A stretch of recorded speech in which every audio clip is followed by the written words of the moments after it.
Assalamualaikum warahmatullahi wabarakatuh. Bertemu lagi di channel ini, di channel Rahmat Hidayat Teddy. Di sini saya akan membahas tentang bab baru, yaitu usaha dan energi. Oke, kita lanjutkan ke contoh soal berikutnya. Usaha yang dilakukan oleh suatu gaya terhadap benda itu akan sama dengan 0 apabila arah gaya dengan perpindahan benda membentuk sudut sebesar. Untuk menjawab soal tersebut, kita ke papan tulis. Nah, soal berikutnya itu mengatakan bahwa, saya hapus dulu nih.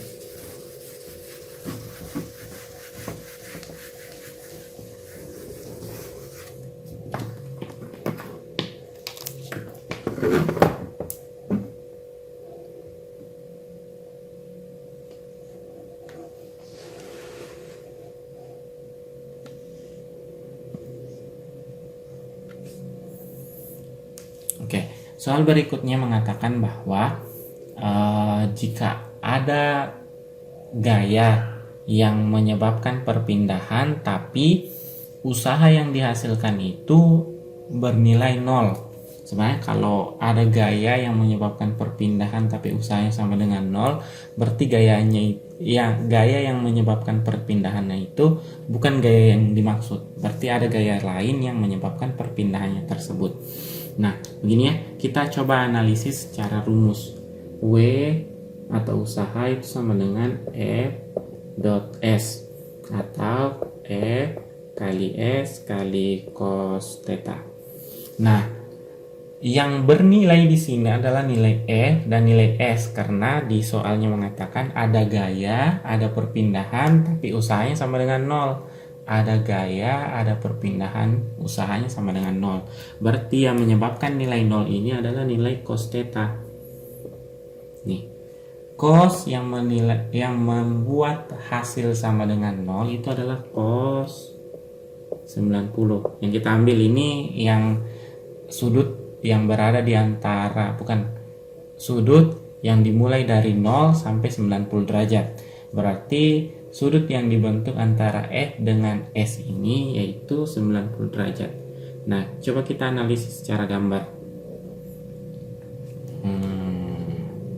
Naik ya. Ini harusnya gambarnya nggak boleh naik nih. Oke. Berarti ada balok nih kayak begini. Terus kayak gini. Nah, gaya yang diberikan itu ke atas. Tapi perpindahannya ke kanan. Tuh. Perpindahannya ke arah kanan. Nih saya buat tanda panah yang berbeda dah. Ini pakai tanda panah putus-putus. Nah, ada gaya yang diberikan arahnya ke atas, tapi perpindahannya ke kanan. Nah, berarti yang menyebabkan perpindahan ini bukanlah gaya F tersebut.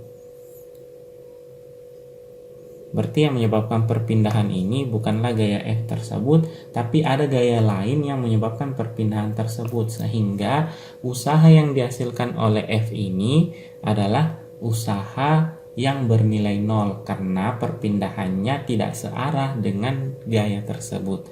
Jadi begitu ya, kalau kita analisis secara persamaan berarti nilai cosnya itu harus sama dengan 0 atau sudut yang dibentuk itu 90 derajat. Kalau kita analisis secara gambar atau secara logika, berarti gaya yang arahnya misalnya ke atas ini tidak ada perpindahannya ke arah F tersebut, tapi perpindahannya itu tegak lurus dengan arah dari F tersebut.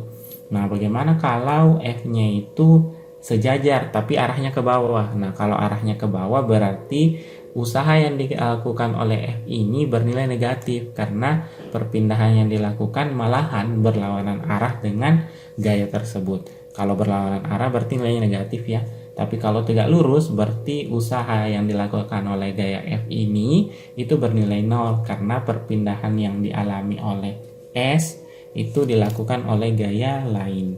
Seperti itu ya.